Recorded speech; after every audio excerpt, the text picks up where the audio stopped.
சிவப்பு சிந்தனையின் சிகரம் மண்ணின் வாசம் மனதில் வைத்த மக்களின் வலியை மார்பில் சுமந்த மௌனத்தில் கூட முழக்கம் கொண்டவர்.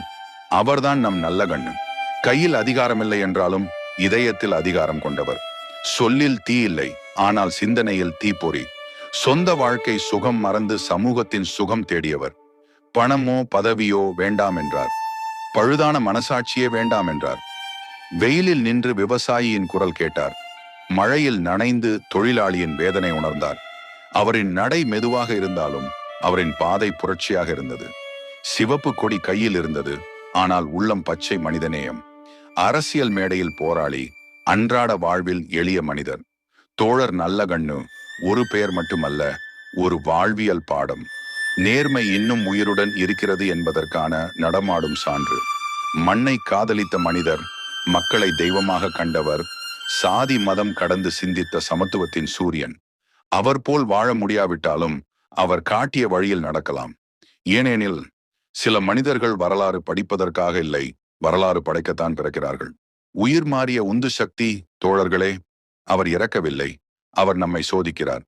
தோழர்களே, இன்று நாம் ஒரு மனிதரை இழந்ததாக சொல்கிறார்கள். ஆனால் நான் கேட்கிறேன், அவரை நாம் இழந்தோமா, அல்லது அவர் நம்மை பொறுப்புடன் விட்டு சென்றாரா? ஒரு தலைமுறை அவரை பார்த்து இன்னும் சுத்தமான அரசியல் சாத்தியம் என்று நம்பியது. அவர் மேடையில் நின்றால் கைத்தட்டல் இல்லை, குரல் உயர்த்தல் இல்லை. ஆனால் அவரது அமைதியே அரங்கத்தை அதிரச் செய்தது. ஏனெனில் அவர் பேசும்போது அவர் வார்த்தைகள் மட்டும் பேசவில்லை, அவர் வாழ்க்கை பேசினது. தோழர்களே, பதவி அவரை அலங்கரிக்கவில்லை, அவர் பதவியை அர்த்தமுள்ளதாக்கினார். பணம் அவரை உயர்த்தவில்லை, அவர் பணத்தை நிராகரித்து மனித நேயத்தை உயர்த்தினார். இன்று நாம் அவரை புகழ்ந்தால் பயனில்லை, நாம் அவரை பின்பற்றினால்தான் அர்த்தம். நீங்கள் நினைவிருக்கிறதா?